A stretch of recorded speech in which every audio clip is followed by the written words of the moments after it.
Good morning.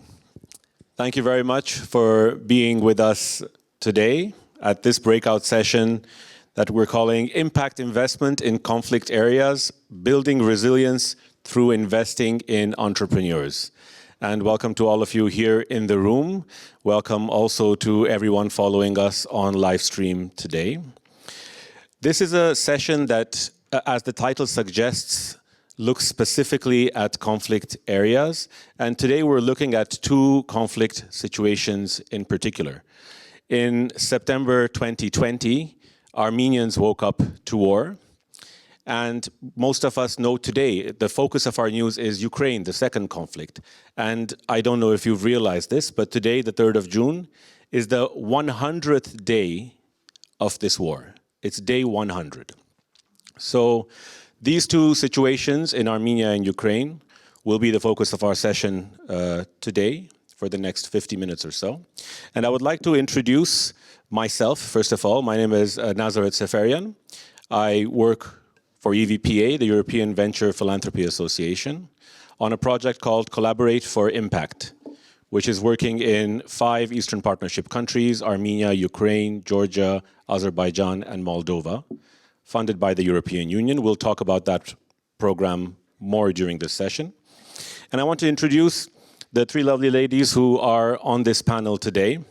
I will keep my introductions brief because the wealth of experience that they have is described in detail on the program agenda. So I don't want to use too much of our time because you can really say a lot about these 3 professionals. But let me just say, Eva Conchal is the Central and Eastern European Manager at EVPA, European Venture Philanthropy Association, the co-founder of Valores, the first impact fund in Poland. And she's also the project lead of Collaborate for Impact, the program I spoke about a minute ago. Ani Babumian is currently Programs Director at Impact Hub Yerevan and Programs Manager at Impact Hub Global. When the war broke out in September 2020, she was leading Impact Hub Yerevan, so she was basically right in the thick of things at this organization, participating in the relief effort.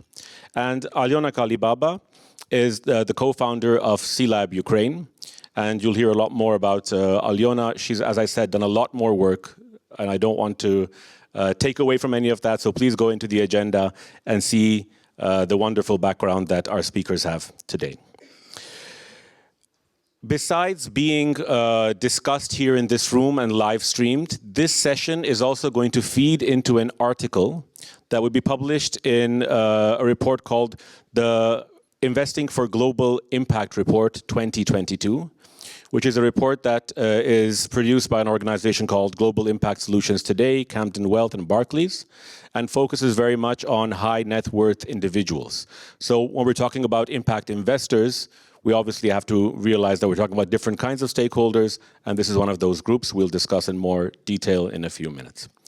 And I want to say that we have plenty of time. I have lots of questions for our guests, but I also want the audience to take this opportunity to ask questions. So we'll definitely make time for that. Please get your thinking hats on, and there's a wealth of experience in this room when it comes to conflict situations. I'm sure we can all benefit from that. Let's get started. Thank you very much, Eva, Ani, and Alyona, for being here today. My first question, just to set the scene, and Eva, you spoke about this a little bit in the previous session, but just to make sure that our audience on live stream gets it as well, and just to set the context. Let's talk a little bit about what makes investing in social enterprises or impact investment different from traditional charitable donations. All right, thank you. Yes, what it makes a difference. I think at EVPA we try to simplify things, and some of you met our founder yesterday and the last 2 days, Doug Miller, who has been saying KISS, right, all the time, keep it simple, stupid. So I think this is what we try to do, and basically when we talk about impact investment, venture philanthropy or social investment, and there are different phrases floating around, a lot of discussions about definitions in this sector. We really talk about 3 things. Tailored financing, so we talk about financial instruments from grants through loans, debt instruments, and equity. We talk about capacity building, so we are really trying to build resilient, strong organizations that can increase their impact over time. And then we talk about impact measurement. So not only you support those organizations with funding, right, with capacity, with supporting teams, but also we measure the impact of those organizations. And as impact investors, we are also trying to measure our impact at the fund level, right? So if we invest in 10 or 15 enterprises, we also want to know how impactful our work has been. And I think what I mentioned also today at the general panel, we talk about additionality. This is definitely something that makes impact investment very different from traditional investment. So impact investors are trying to go where other investors would not, or where the topics are complicated or difficult, or there are challenges where traditional investors with a very much profit-oriented mindset not necessarily would go because there is too much risk, right? Just to put it shortly. So that's super important. And then there is also what is important is really the team behind it, right? And then this whole discussion between impact first or finance first, and how do you actually work together on those two elements, right? And I think you heard also over the last few days from the different experienced impact funds here in Central Europe, and I try to also talk about it a lot, that you grow your impact when you grow your business as well, right? So those two things should go along, and ideally there shouldn't be a lot of compromises when we talk about financial profit vis-a-vis the impact. So that may be in short. Excellent, thank you very much. Alyona, in February this year, CLAB Ukraine, along with their partners, was planning to launch the Ukrainian Social Venture Fund. No expectation of what was about to erupt on February 24.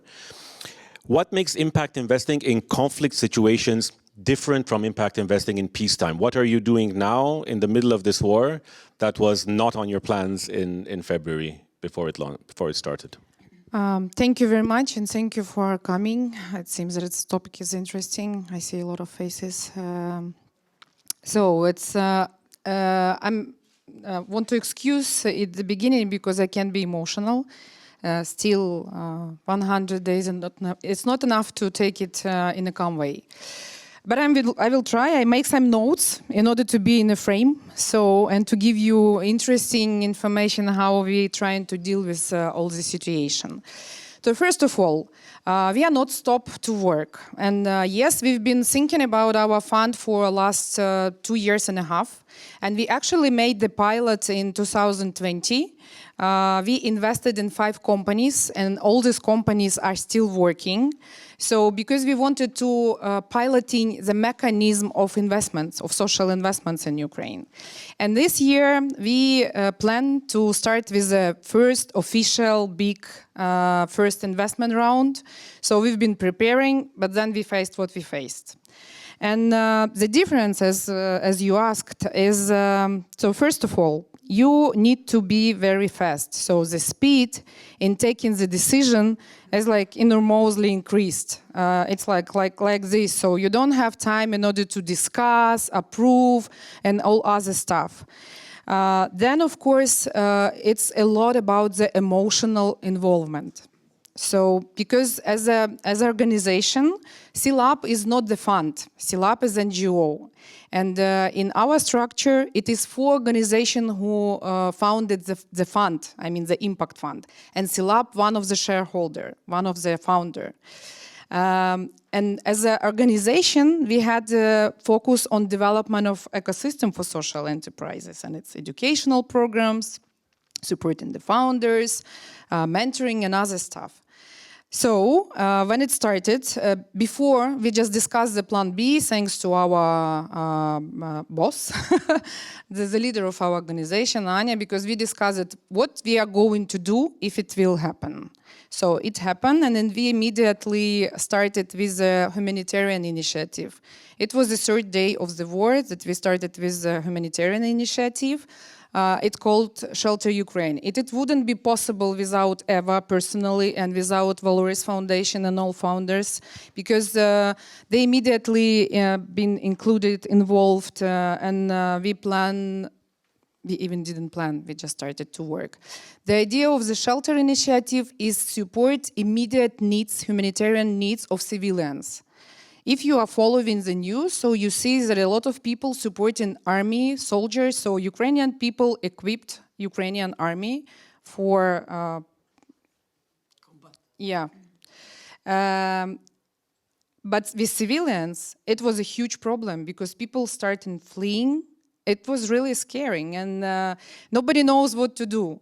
So, and can you imagine the western part of Ukraine? It's not a big part, but when it's 2-3 million starting to go to this area, it was overwhelmed. So it's not impossible to find an apartment, to find the food, to find the medicine, and all these people with kids, with pets, with dogs, with cats. So our main focus was to help to evacuate people, to equip and to organize the shelters for these people, for shelter for long stay. But first, of course, we concentrated on transit shelters. So to stay in Lviv, in Uzhgorod, in Mukachevo, in small cities and villages, just to give people possibility to breathe a little bit and decided where they can go after. And what we faced, that a lot of social enterprises started to do these activities as well. I mean, and they applied, and first this initiative show us that social enterprises continue to work. So it's not like only volunteer initiative, it's not like NGO. And then after like 2 or 3 weeks, we decided that, so we already have the information. We made a very short and brief research, and what we realized, what we saw, that 70% of social enterprises with whom we've been cooperating before the war, they continue to work. And only 30% approximately of classical business continue to work, and 70% closed. So this is, you see this 37, like I don't know, it's like a Pareto rule is working in reality. I think it's because the social enterprises are very high motivated on impact and immediate results. So, and the difference, okay, back to the question, sorry that I'm, you can interrupt me just to make me shorter, but yeah, it's speed in taking decision, then the emotions and emotional pressure, whom you need to support and whom you cannot because they are not, and then the strict criteria whom you are supporting, and it is necessary because you cannot help everybody. And do not expect the financial returns right now. It is impossible to plan in this situation the financial return. So that's why first time we've been concentrated a little bit on impact return, immediate results that we can get from our social enterprises. Ani, same question to you. Impact Hub Yerevan has been supporting the impact ecosystem in Armenia for many years. How did that change when suddenly Armenians were at war? What was different then compared to what Impact Hub did before? Yes, thank you so much. It's really an honor to be here, also with you and Eva here to talk. I guess I will talk, I mean, Alena, as you talk, emotions come back to me as well, because obviously we have been there, and and I think it's totally human and normal. I think I will talk about like a little bit from the perspective of investors from outside our countries, because in our case, in Armenia, we have a big diaspora who always during the history came to help, and this was no exception. I guess the difference during the peacetime and during the conflict is that the priorities change. Like during peacetime, you can think of putting your money and investing in green technologies and climate change, etc. But when the conflict happens, then I mean that's just not possible to think about it, because the needs are very, very basic. You think about shelter, you think about food, you think about like what to do with all the kids that are displaced, etc. So I think that was one thing that we noticed. And the second is the timeline. I think you also mentioned you have to be fast, but also when you if you're thinking to continue supporting and investing, you should realize that it's maybe during peacetime you invest in something that takes longer time to come up for a solution, and you give that time. During conflict, we don't have that time. It has to be really fast, and the solutions have to be fast, and also the impact is fast on the other hand. So that's the other difference. And I think the last point, which is important to me, is as an investor, you have to start paying attention to the value chain of the startups and social enterprises. Because during peacetime, where the products come from, geographically talking, or where you import, or that doesn't really matter.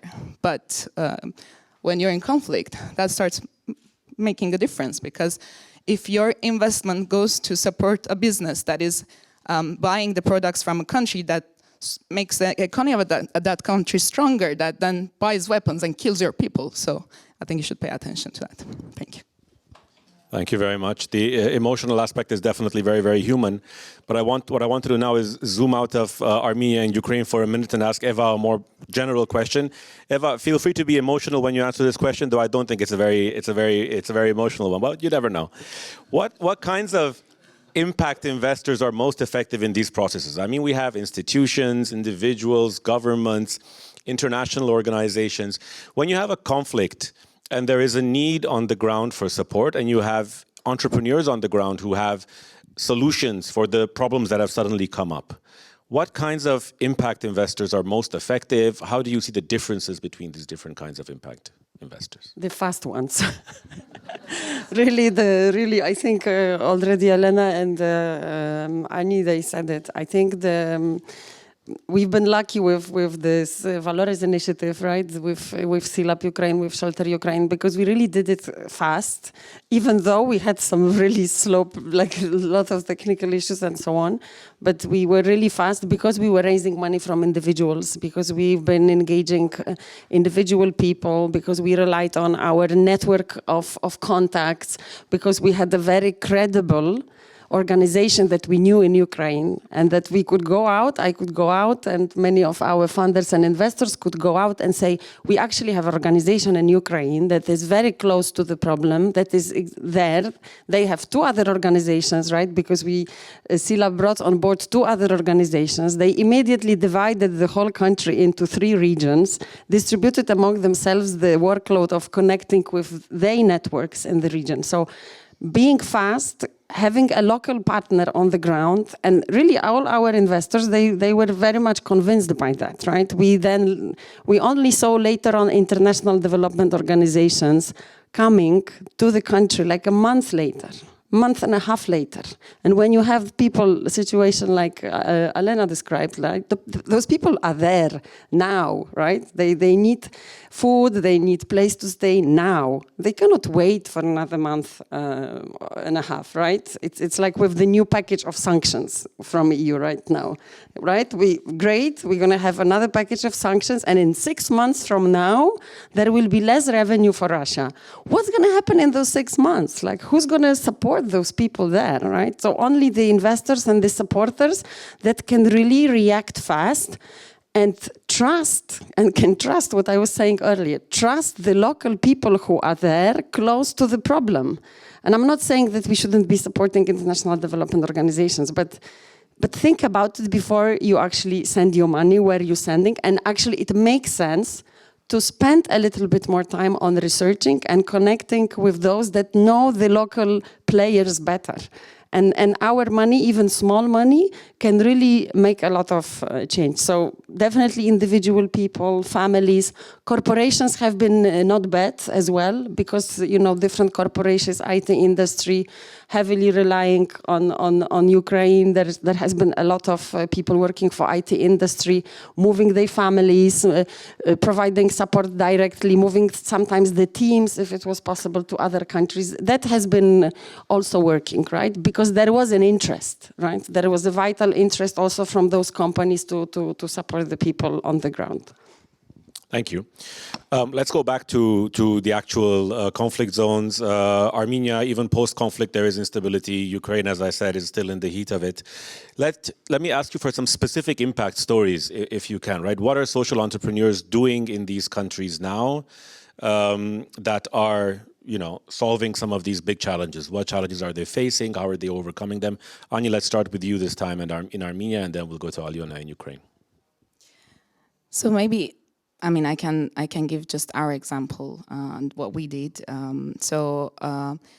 I guess what happens when a conflict, I never seen war before, and I only heard from grandparents or from the songs we have.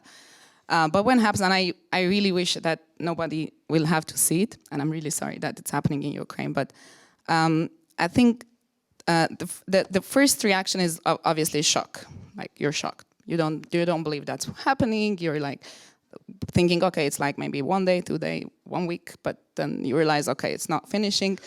And then, so this is for everyone, right? Doesn't matter who in the country, whoever is affected. And then, wow,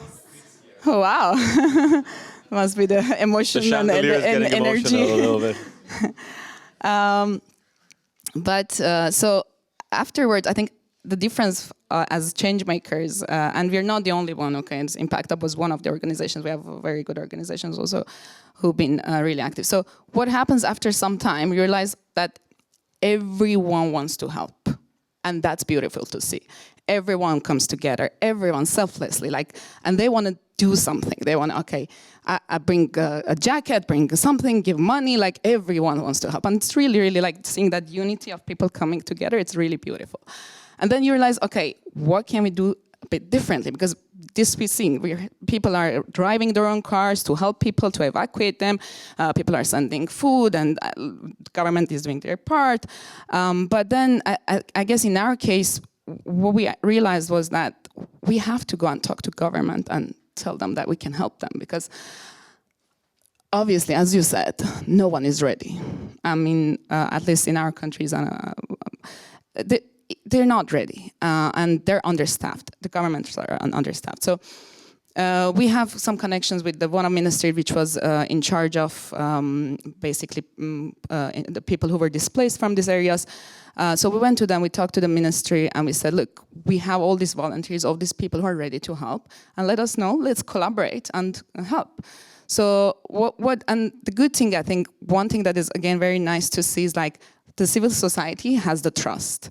And this is something we were discussing this morning with my colleague, is the government trusts you and the business trusts you in these situations. And this is really, really interesting to see, right? So the government trusted us. So they were not, obviously, it was a hidden maybe information where these locations are, that they're sending 100 people, 50 people. But they were telling us the locations in advance. So we're calling the day before and saying, tomorrow we're bringing 100 people to this village in this school. And our volunteers were going there the day before to check the location and make a list of what is needed. Okay, sleeping bags, I don't know, toilet paper, food, whatever they will be needed for these people. So they were making this list. And in the meantime, another team, and when I say we, it's a big team of our community who came together, was fundraising on the other side. And again, as I said, business or philanthropists also trust kind of maybe us more than the government. So it was very fast fundraising, really very fast. In a few days, and then our accounts was just people, and we don't even know who was sending the money. It just was coming. But that was really, really helpful, because then we had the list, we know what is needed, we have the money, and then another team was in charge of logistics, making sure the food is, buying the food every morning, I don't know, and everything else that was needed. Then a month passes, and then you realize, okay, what now? And then you realize, okay, just that is not enough anymore, because now you have these locations. And we were, with our efforts, we were helping about 14,000 people. And you're thinking okay, these locations are just food, and that's not enough. You need to do something also morally to support them and mentally to support them. So the other thing that came up was okay, all these women, and this is 90% women, because all the men are at the front line, want to do something as well, and they want to feel useful too. And so we started kind of from the money that was being fundraised to also buy materials, so they could start making mattresses, or they could start making sleeping bags, or whatever that was needed for new locations that was coming up. So I think this was really good to see, interesting to see. And the last component, which we started and we did before then, luckily the bombings and that full-on war stopped afterwards, but was that, okay, kids, now you have, I don't know, lots of kids in these locations, different age, but they are all out of school. What do you do? So volunteer teachers came together. We put a 12-week curriculum for this location specifically, and then these volunteer teachers were going, and basically we started also informal education that we did. So I guess, yeah, this is it. Like as change makers, just what I want to wrap up is like, as change makers, I think you realize that everything you were doing doesn't make sense anymore at that moment. Like anything, like I remember we were in the middle of doing an interesting program to bring startups with a ministry to come up with a solution for diasporas, but like it just like doesn't make sense anymore. It's the whole priority, as I said, is different. But you find a way to continue to support. Thank you, Ani. Alyona, tell us an impact story from Ukraine. Yeah, I'm just thinking I'm a business person. Like 7 years I've been working with tech startups. So you can imagine all this traction, indicators, growth. But here it's a little bit different, but still.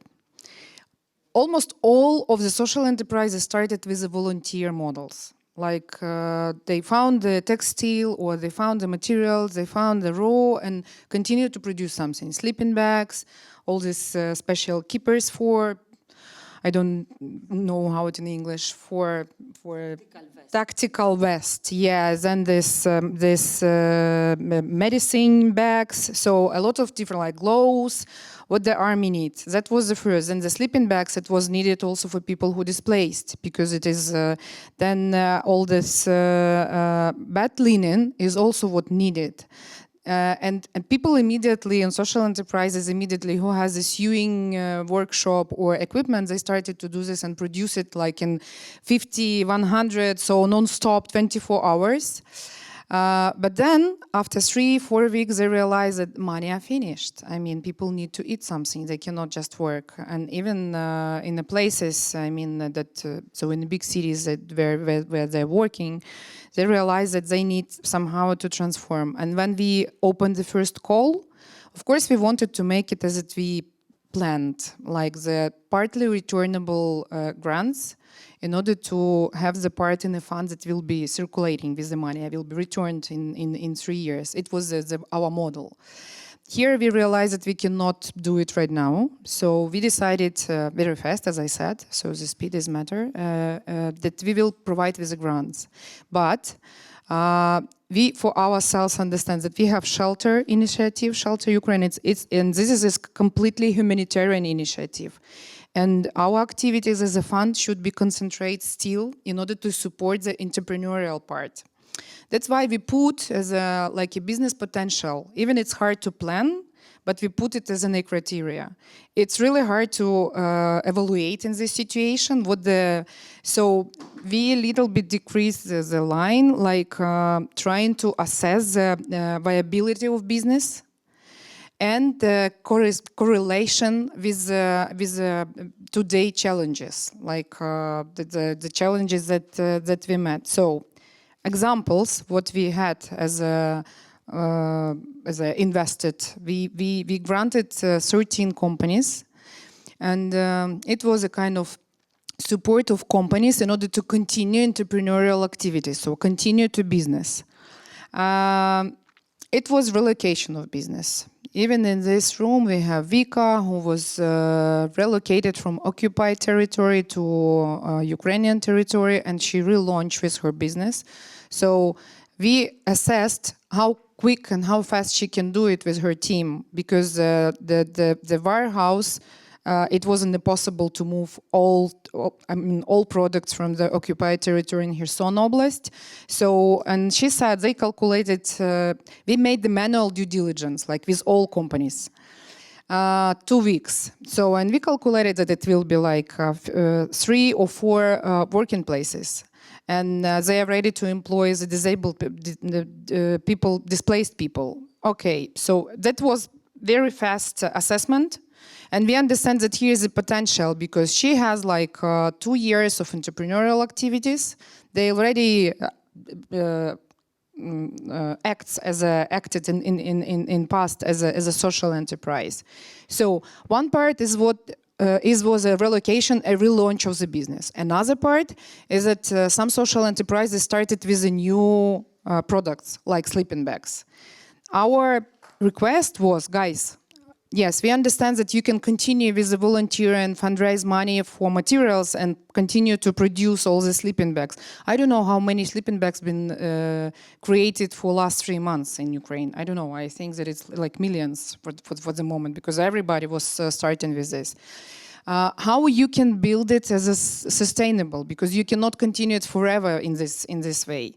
And the opium model started and developed in Ukraine. Opium is other people money. So when the third party is paying, what does it mean? It means that you have the social enterprise who has a sewing equipment, then you have the volunteer organization who is making taking the order from the army for something or from the civilians or from the shelters for something.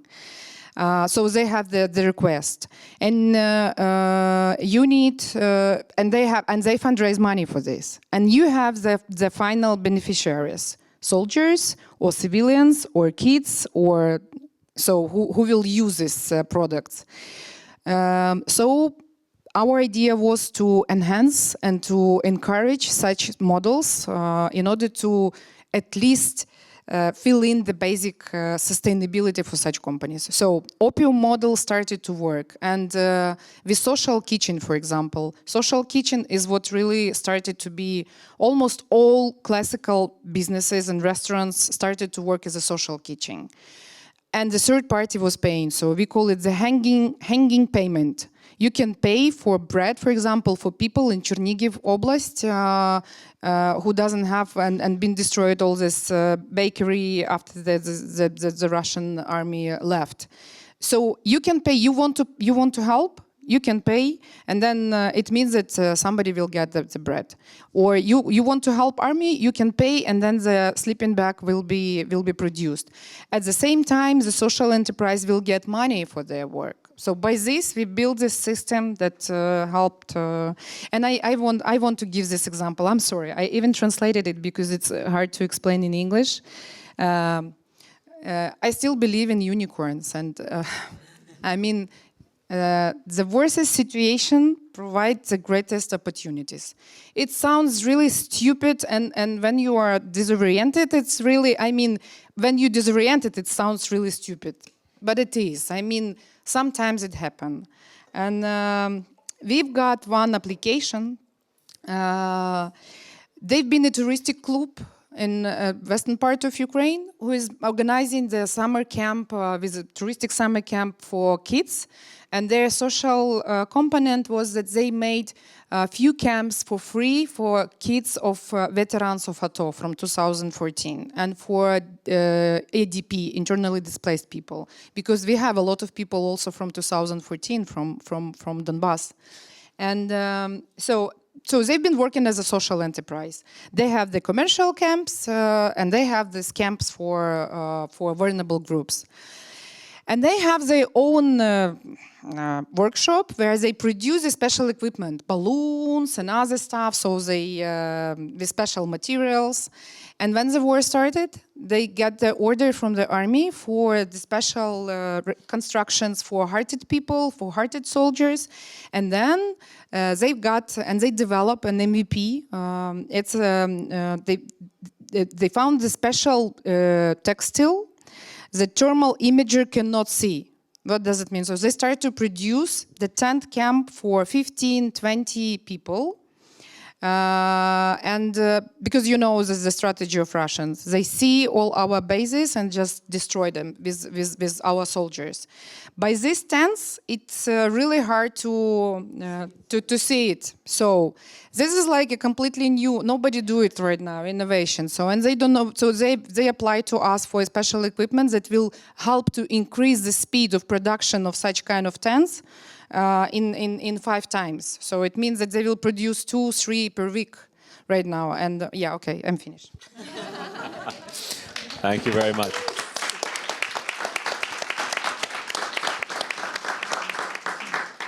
I'm going to open up the floor to questions in just one moment.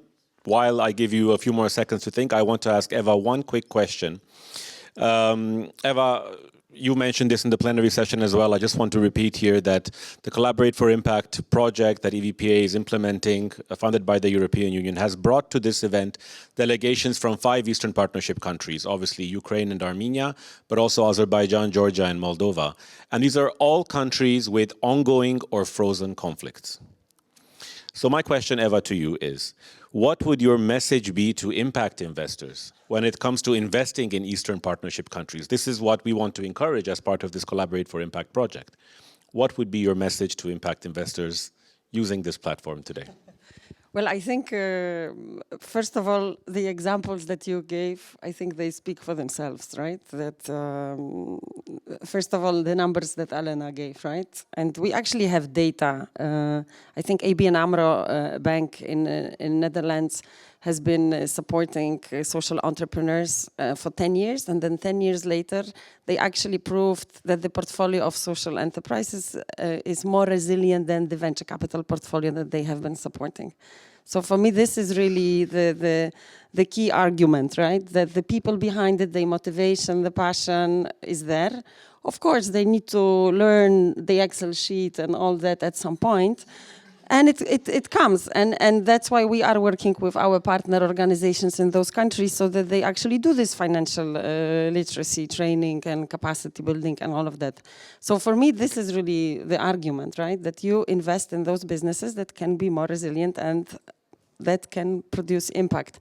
And also one example, as you were talking, what I wanted to say, that in 2014, and Anya has been also involved in that, in Ukraine, there has been already over 1 million internally displaced people. And there was no single refugee camp built in Ukraine at that time. That has been one of really a success stories, showcasing how Ukrainians dealt with the internal refugees, right, or internally displaced people. Now I think we have similar situation, right, that this is 6-7 million people. It's even bigger number, but we don't have refugee camps, right? We didn't create refugee camps in Poland for now I think it's 1.5 million people that came. So I think it shows that we can, right? And for me, this in the global context and what we've been talking today also at the panel, right? When I think about the refugee camps in Turkey or in Syria or in Jordan, right? Where people are staying for years, right? And there are actually programs to help those people to become entrepreneurs in those refugee camps. Fantastic, right? But is this the world we want to live in, right? Like we have examples that we know how to deal with this, and we can. Why we are letting, right, things like that happen in other conflict areas, in other conflict zones. I don't know if you know, because we had discussions before this panel, but currently at the global level, I think there is nearly 100 ongoing conflicts over the borders, over the, land issues, ethnical groups, 100, right? Ukraine is, of course, here, close to our Western European minds, and this has been highlighted, but we have more than 100 conflicts like that ongoing, right? And if the solution is not good, and I don't want to talk about politics now, what should be the solution, how things should develop, but we may, if we allow some things to happen, we actually may escalate, and those conflicts will escalate as well, globally.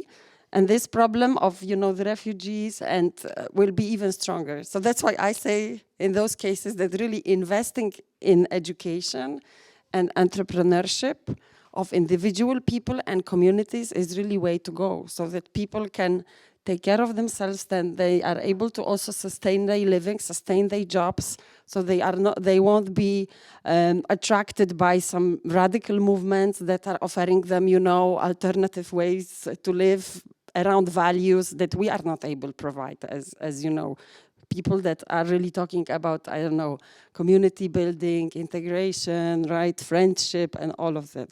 So encouragement for all investors, invest in social entrepreneurs because they are resilient and they can really build stronger communities as well. Yeah, and you used a line from the previous panel that I really, really like. I mean, you've heard this quote, never waste a good crisis. There's a lot of opportunity in these situations. I mean, obviously, they can be catastrophic, these conflicts, but it's a way to rebuild better than things were before, and investors could definitely be a part of that. I already see that we have one person who wants to ask a question. We have a few minutes, so we can probably take more than one. Let me start with you, sir. Please introduce yourself, and then ask the question into the microphone, please. Hi, thank you for sharing your experience, very interesting. So my name is Rawad. I've been living in Vienna for 30 years, based here. So my background is molecular biology. I'm not necessarily in these, so I work in a startup, scale up basically, but regardless. But I wanted to pick up, it was a great segue because I wanted to ask Eva, you were talking about other countries that are in conflict. So how to invest and to help local societies from countries where you have sanctions, where as individuals, we can't do much because the sanctions do not allow us either to help, to organize, be it money, raw materials or anything of that sort. So you have the big organizations, the UN, and that are doing their thing, but otherwise, are you looking into investing, such established institutions that have a name? This would be very helpful. So are you looking to, or do you have a solution how to circumvent this and actually help the people on the ground that are still in Syria, for example, or in other, for example, Iraq as well, the whole region, really, Lebanon, where to start.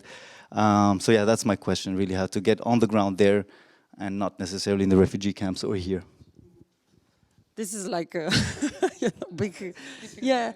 No, but I think our philosophy is really work with the local partners there, with the local people, local organizations that are already there because they are there.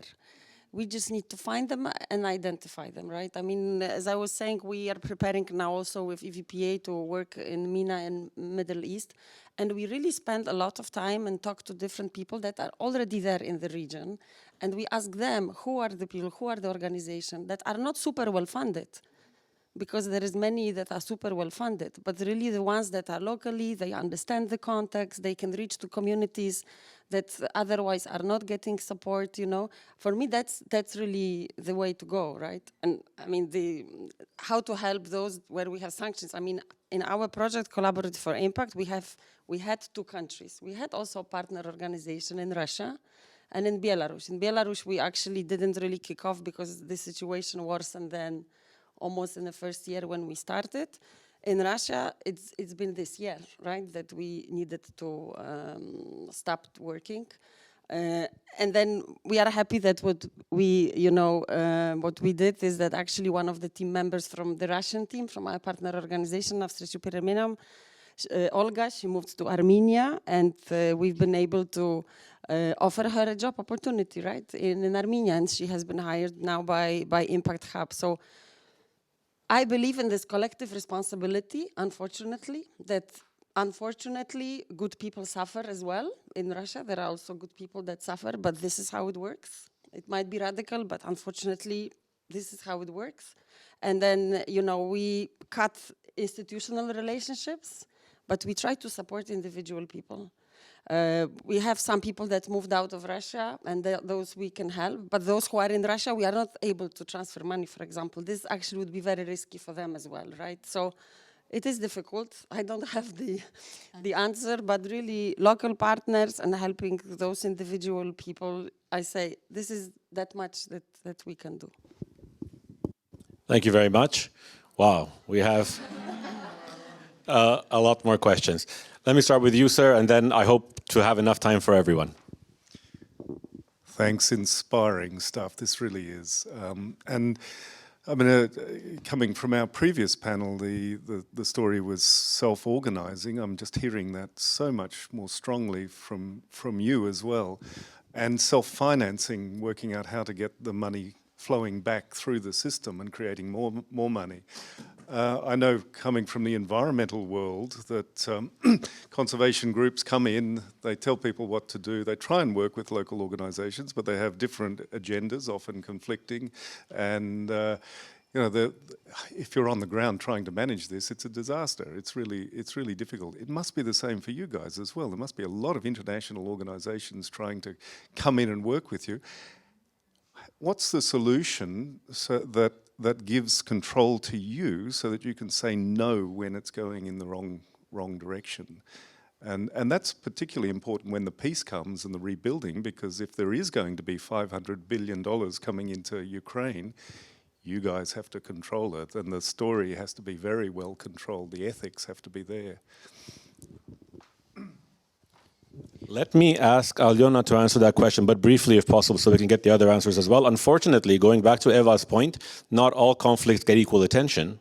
So while it's wonderful to see the attention that Ukraine is getting, and as you said, people rushing in to help, that has not always been the case with other conflicts in the region. So Alyona, if you can respond to that briefly, and then we'll go on to the next question. Thank you very much for this comment, because we understand that it will, the framework is started to create it, I mean, in this way. And what we are doing as an organization, we are not been working only with the social enterprise. We also been involved in, let's say, the advocacy and working groups on a state level. So we've been working with municipalities, with our government regarding the social enterprise. So here, one way can be the involvement of such organization who is prove their activities and reputation in our country to be involved in this process.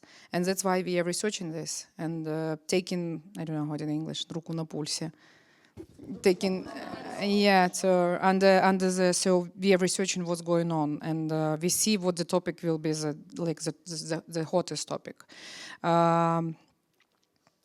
In case of Ukraine, it can be also, and I hope that it will be in this way, that it will be like in the situation with the opium model, the third party who can guarantee and who can be the guarantee of transparency in this process. And maybe the NGO organizations or such organization as ours can be also the third part who will take the control or keep the transparency of this process. So we will see. Right now it's really hard to say how it will be in reality, but we think about this and we are researching and observing what's going on. Thank you very much. Please introduce yourself for the audience. Gülnara Ismailova from Education Hub. Thanks Alyona and Ani, Eva, for bringing these emotional moments and sharing with us. Alyona, I just would like to say that I believe that very soon Ukraine will restore territorial integrity, and so the peace will come. So, I mean, I think everybody believes in this room. And my question to Ani, you were sharing insights about during conflict this period. As you know, Armenia and Azerbaijan is over to peace negotiation and the peace contract. Do you think that EVPA Hub, Yerevan, they have special programs during peace period, how you are going to operate and continue your work? Thank you. Sure, thank you so much for the question. I mean, before answering specifically that question, let me say that I think all of us want peace, right? Like nobody wants war. And we believe the same for the opposite countries as well. We know that people are good people, and it's just an unfortunate leadership and some unfortunate government sometimes and decisions that are being made. But so Impact Hub Yerevan, always we are like always for equality, for peace, so this is part of our DNA. And what we did during the war as well, we'll never go around and how do you say, like share hate messages or something, right? We just I mean, one thing that changes is true when when you are going, like you wake up to war, I mean, something definitely changes. Maybe like instead of wishing peace to someone for conflict that is happening, you start wanting justice. You want just justice to happen. You want like people to see what is going on and act.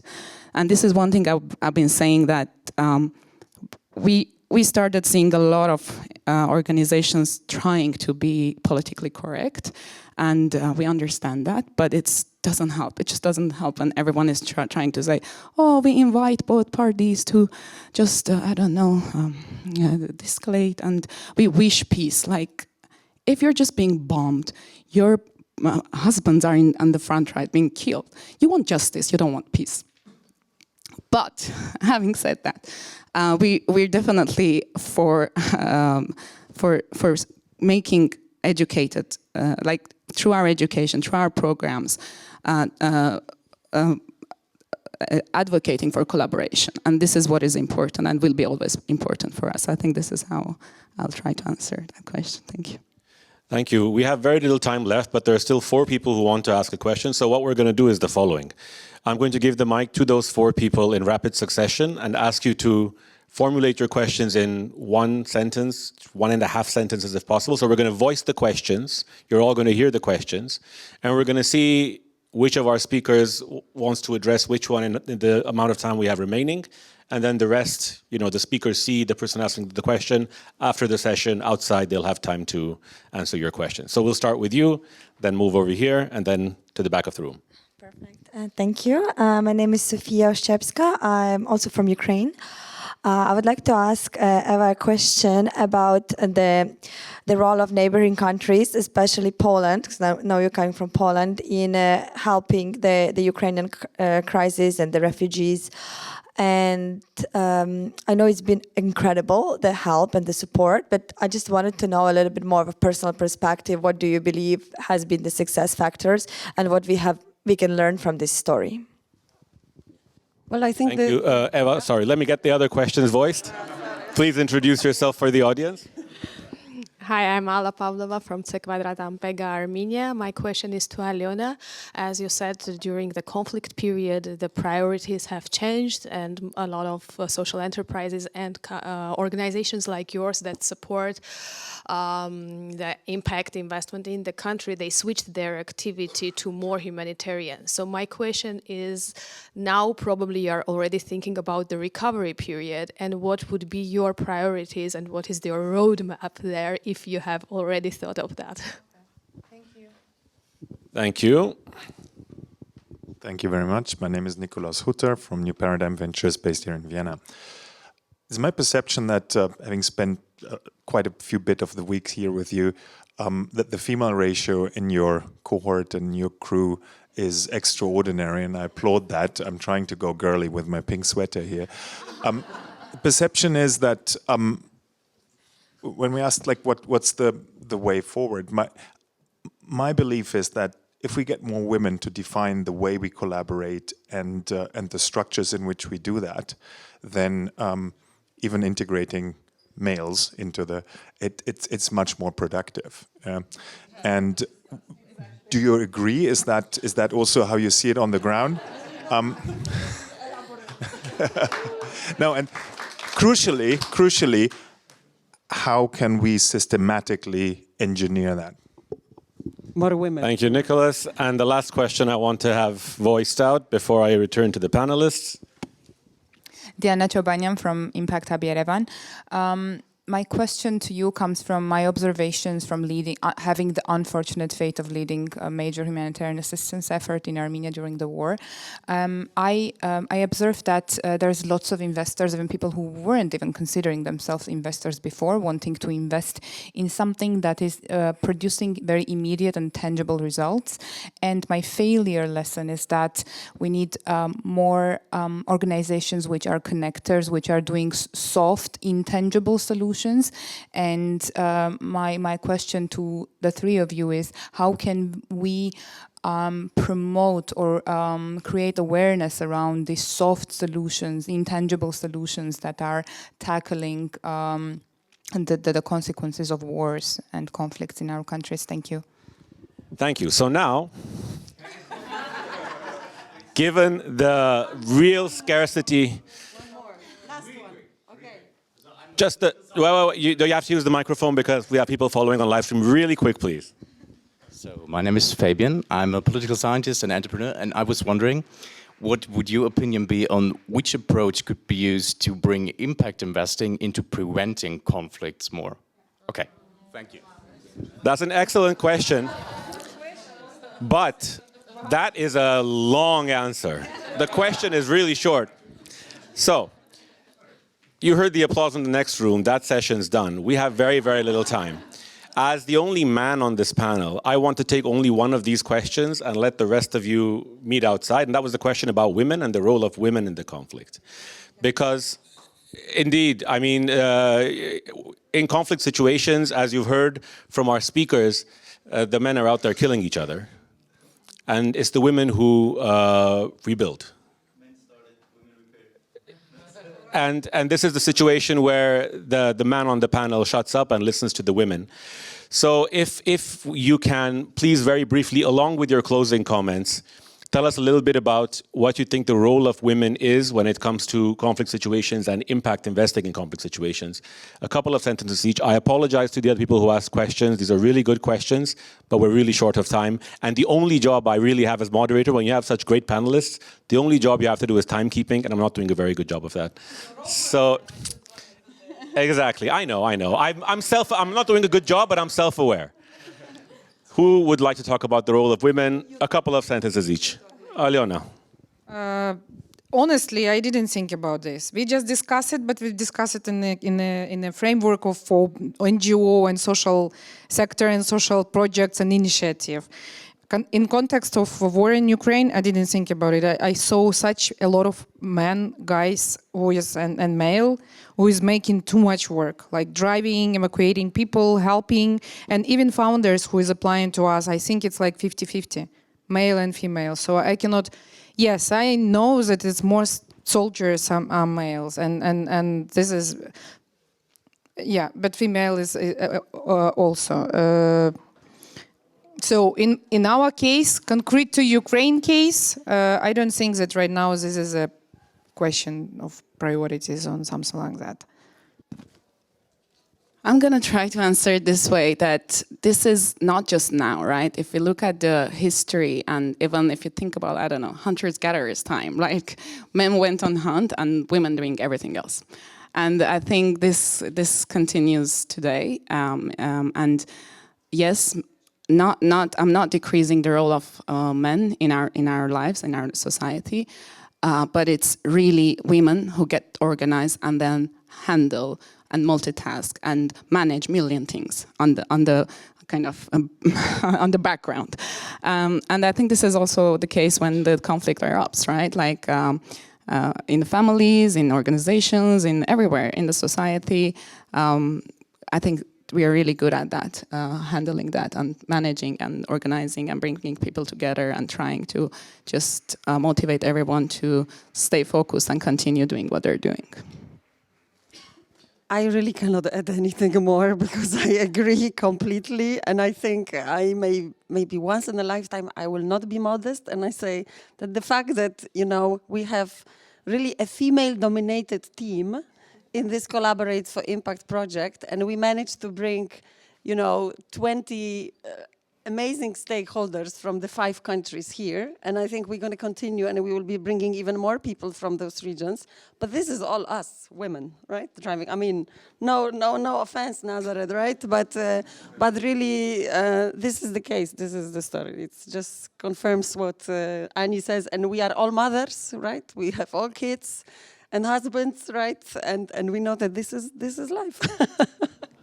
Ani, I think you have one last thing to say before we close. I think I would just, as a message to change makers on this areas is like one quote I really like is that you never know how strong you are until being strong is the only choice you have. So this is one thing I really like. And on the other hand, I want to say to the investors in this room that both Aliona and her team and we in Armenia, we're building the first impact investment fund in our countries.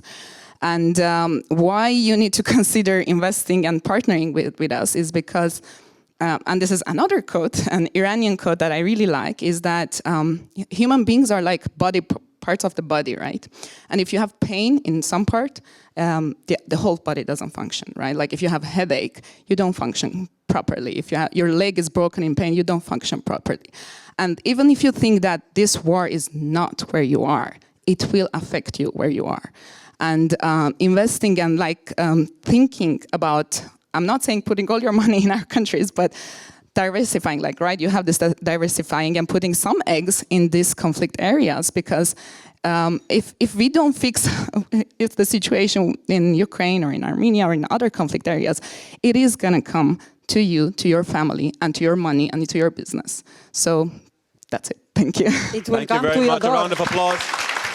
Eva Konchal, Ani Babumyan, Alyona Kalibaba, and to the audience as well. Thank you very, very much for your excellent questions and participations. Have a great rest of the day.